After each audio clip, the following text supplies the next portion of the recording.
As the story goes in the ancient Chinese folklore, Red Thread Girl, when a child is born, invisible red threads extend from the child's spirit and connect to the significant people who will be part of the child's life. As the child grows, the threads shorten, drawing closer those people who are destined to be together. A family is a group of individuals who consider themselves a family. A group of people who come together, love each other, support one another no matter what. Adults who can raise a child who needs permanency. Every child deserves a permanent home. Today, through adoption of baby girls from China, thousands of families in America are being formed every year. It is destiny that brings them together, linking them with the invisible red threads and entangling their lives with love for each other.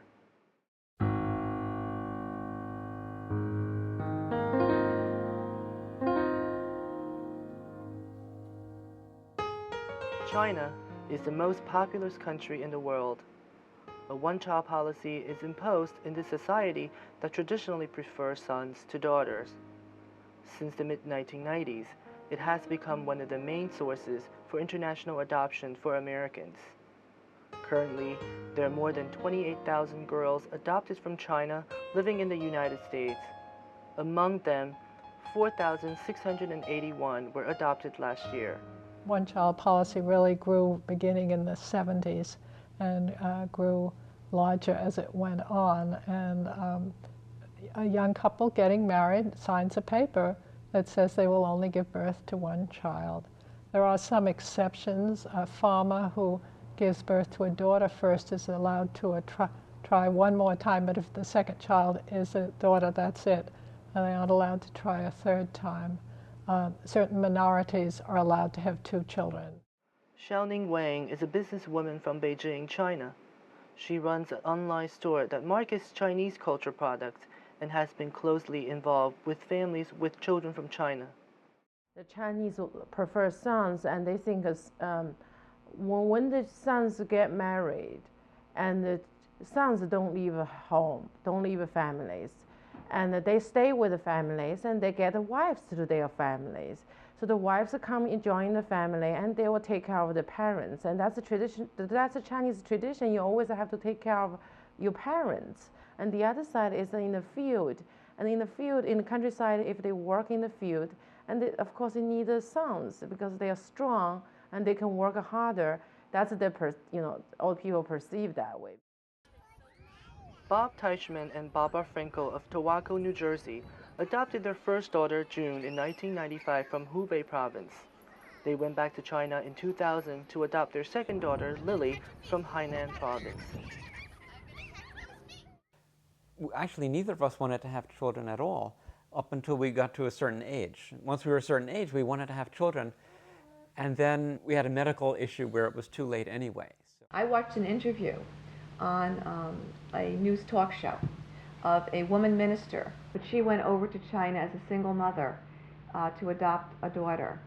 And it was the first I really heard about Chinese adoption. And I watched her interview, and it just really moved me. And it seemed like something that would be something I really want to do.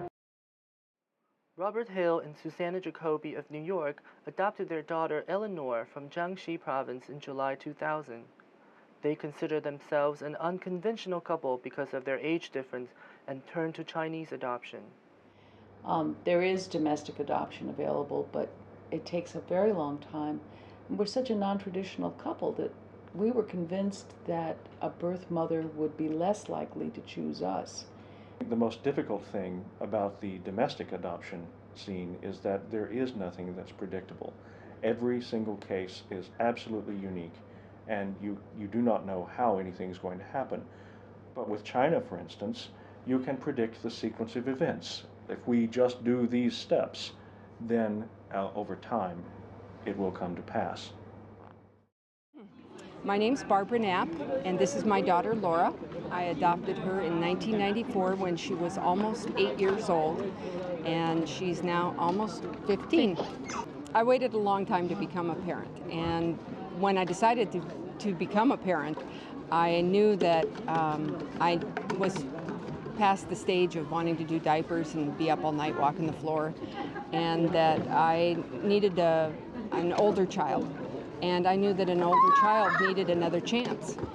Many children Laura's age don't get adopted, and I thought I could do that.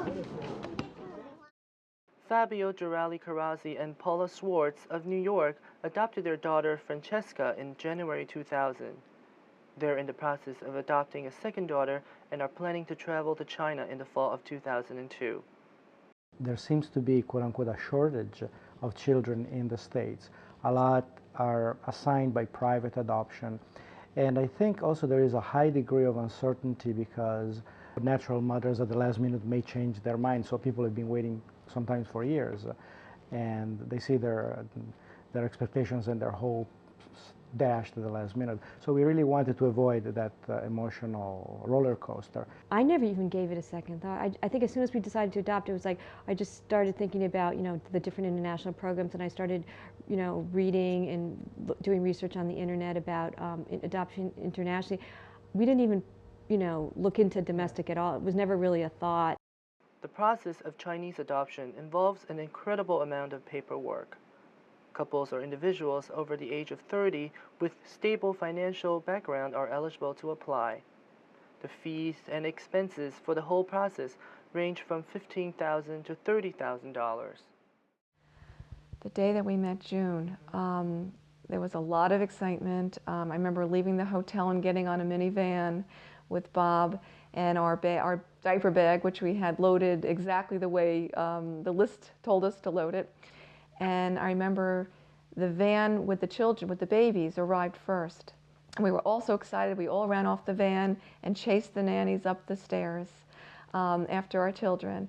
And June was being held by a nanny at the very top of the stairs, way up at the top. And I knew immediately that that was our baby. I just knew it. And I just ran past everybody and took her. And I didn't let anyone else hold her the whole time we were in China. Oh, well, she didn't like me at all. At first, she really did not like me. I don't know if it was my coloring or just something about me. And whenever I held her, she was just hysterical. And finally, on the way home to the hotel in the bus, and she was sitting next to me, and finally she turned to me and looked at me, and that was it. We became buddies. And after that point, She never left you for 2 weeks. Yeah, she would not let me leave her sight. Well, to begin with, we had been waiting for some time, and we had seen the kids from a distance, and I thought I had identified her among them. It turned out I had. They had them all in a playground, a kind of playroom at the hotel, but every one of the kids was crying. It was kind of a mob scene. And I walked up to her. She was standing there clutching 2 little wrapped packages of rice crackers and wailing. And I sat down in front of her, and one of the women who were the attendants from the orphanage, I think, came up and said essentially to her, "This is your mama." And Ellie looked at me and said essentially, "The hell you say." But pretty soon it seemed to me that the best way to handle this whole situation was not to try to distract her, but instead just to contain her as best I could and let her be sad. Because the fact was that she had good reason to be sad. And after a while, I don't even know how long it was, she continued crying, but she relaxed against me and began leaning against me and ultimately stopped crying. And she wasn't real happy about the situation, but she had more or less accepted it.